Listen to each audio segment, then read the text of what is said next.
అడవిలో మృగరాజు సింహం ఉన్నదట.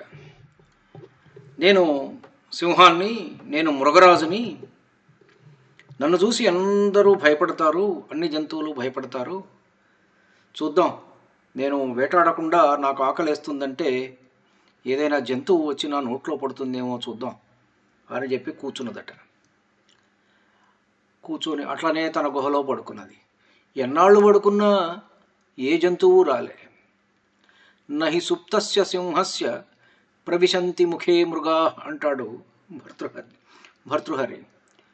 పడుకున్న సింహం నోట్లోకి ఏ మృగము తనంతట తను వచ్చి చేరదు. అది ప్రయత్నం చేయాల్సిందే, కర్మ చేయాల్సిందే, పని చేయాల్సిందే. అప్పుడు మాత్రమే దాని నోట్లోకి మృగాలు వస్తాయి. సింహం కదా అని చెప్పి, మృగరాజు కదా అని చెప్పి ఏవీ రావు. అలానే మనకు ఇంకొక శ్లోకం కూడా కనపడుతుంది. ఉద్యోగినం పురుషసింహముపైతి లక్ష్మీం దైవేన ధీయమైతి కా పురుషా వదంతి దైవం నిహత్య కురు పౌరుషం ఆత్మశక్త్యా యజ్ఞే కృతేన హి సిద్ధ్యతి కోత్ర దోష. సంప్రదాయకంగా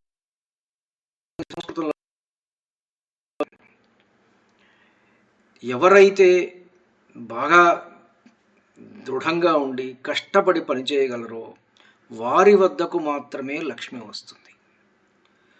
ఉద్యోగినం పురుషసింహముపైతి లక్ష్మి. కష్టపడి పనిచేయగలిగినటువంటి ఉద్యోగి వద్దకు మాత్రమే, పనిచేయగలిగినటువంటి వాడి దగ్గరికి మాత్రమే పురుషసింహం. పురుషులైనా స్త్రీలైనా, ఇక్కడ కొన్ని మనుష్య సింహం అనుకుందాం. ఎందుకంటే ఇవాళ మనం జెండర్ గురించి మాట్లాడుతున్నాం, ఇవాళ జెండర్ ఈక్వాలిటీస్ అంటున్నాం. ఎవరైనా సరే మనుష్యుల దగ్గరికి, కష్టపడి పనిచేసే మనిషి దగ్గరికి మాత్రమే లక్ష్మీదేవి వచ్చి వాళ్ళను ఆశీర్వదిస్తుంది. దైవేన ధీయమితి కా పురుషా వదంతి. అంతా భగవంతుడి చేతుల్లో ఉంది, నా చేతుల్లో ఏమీ లేదు అనే మాటలు ఎవరయ్యా అంటారంటే కా పురుష, వాడిని మనిషి అని చెప్పడానికే తగని వాడటది. ఏమీ చేయకుండా అంతా దైవాధీనం, భగవంతుడి చేతుల్లో ఉంది, నా చేతుల్లో ఏమీ లేదు అని మాట్లాడేవాడు కాపురుషుడు అట. అలాంటి వాడిని మనిషి అని చెప్పడానికి కూడా పనికిరాడు అని అంటాడు భర్తృహరి. కాబట్టి ఇది నువ్వు నీ ప్రయత్నాన్ని నువ్వు కొనసాగించాలి. యజ్ఞే కృతేన హి సిద్ధ్యతి కోత్ర దోష. నువ్వు కష్టపడి పనిచేసినా ఒక్కొక్కసారి కాకపోవచ్చు, ఫలితం రాకపోవచ్చు, దానివల్ల నీ దోషం లేదు. కానీ నువ్వు అసలు పని చేయకుండా ఉంటే నీ దగ్గరే దోషం. దైవం మీద నువ్వు వదిలిపెడితే నిన్ను కాపురుషుడు అంటారు, నిన్ను మనిషిగానే గుర్తించరు. అప్పుడు ఈ రెండు శ్లోకాలు ఎందుకు ఇప్పుడు చెప్పాను అంటే, మనం భగవద్గీతను అర్థం చేసుకోవడానికి చాలా జాగ్రత్తగా లోతులకు వెళ్ళాలి అంటే కొన్ని ప్రాథమిక అంశాలు మనకు తెలియాలి. అదొక్కటే కాదు, భగవద్గీతలో శ్లోకంలో పరమాత్మ వాడినటువంటి ప్రతి పదానికి కూడా చాలా జాగ్రత్తగా దాని వ్యుత్పత్త్యర్థం, డెరివేటివ్ మీనింగ్ ఎక్కడి నుంచి వచ్చింది, అది దాని మూలం ఏంటి, అర్థం యొక్క దాని యొక్క ఉత్పత్తి స్థానం ఏంటి, అది కూడా ఆ పదం యొక్క ఉత్పత్తి స్థానం ఏంటి, అది కూడా తెలుసుకోవాలన్నమాట.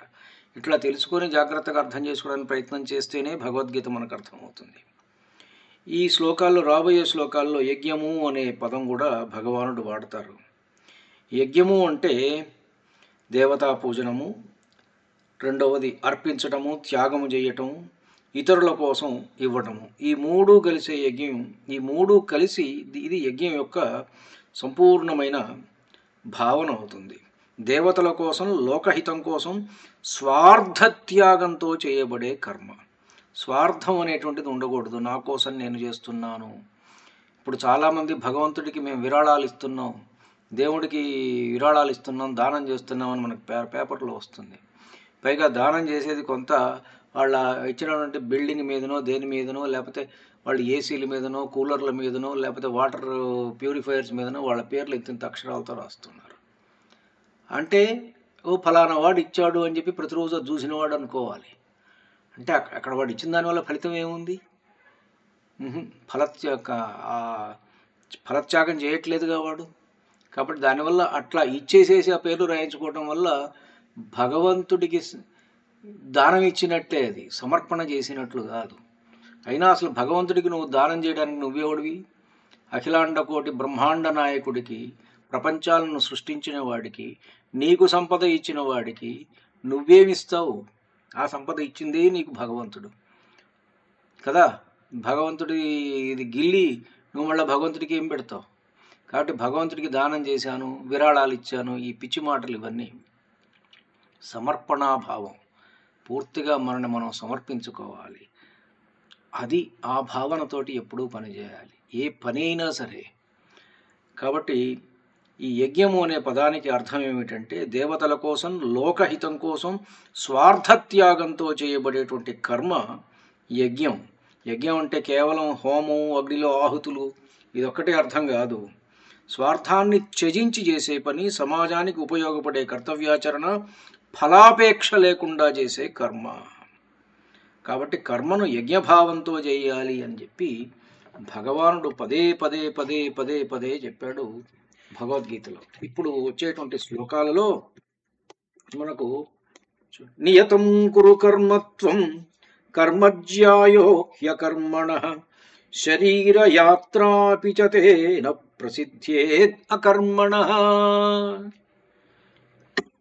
త్వం నీవు, నియతం విద్యుక్తమైన, కర్మ కర్తవ్య కర్మను, కురు చేయుము పని చెయ్యి, హి ఏలననగా, అకర్మణః కర్మలను ఆచరింపకుండుట కంటే, కర్మ కర్మలను చేయుటయే, జ్యాయః శ్రేష్టము, చ మరియు, అకర్మణః కర్మలను ఆచరించకపోవుటచే, తే శరీరయాత్ర నీ శరీర నిర్వహణ అపి కూడా న ప్రసిద్ధ్యేత్ కొనసాగదు. నీవు శాస్త్రవిహిత కర్తవ్య కర్మలను ఆచరింపుము. ఏలనన కర్మలను చేయకుండుట కంటెను చేయుటయే ఉత్తమము. కర్మలను ఆచరింపనిచో, పని చెయ్యకపోయినచో నీ శరీర నిర్వహణము కూడా సాధ్యము కాదు. నహి సుప్తస్య సింహస్య ప్రవిశంతి ముఖే మృగా అని చెప్పుకున్నాం కదా. నువ్వు పని చేయకుండా ఊరికే కూర్చుంటే సింహం అయినా దాని నోట్లోకి ఏది రాదు. కాబట్టి నువ్వు పని చేయకుండా ఉంటే నీ శరీరాన్ని మెయింటైన్ చేయడం కూడా నీకు నీ వల్ల కాదనమాట. కాబట్టి తప్పనిసరిగా పని చేయవలసిందే. యజ్ఞార్థాత్ కర్మణోన్యత్ర లోకోయం కర్మబంధనః తదర్థం కర్మ కౌంతేయ ముక్తసంగః సమాచరా.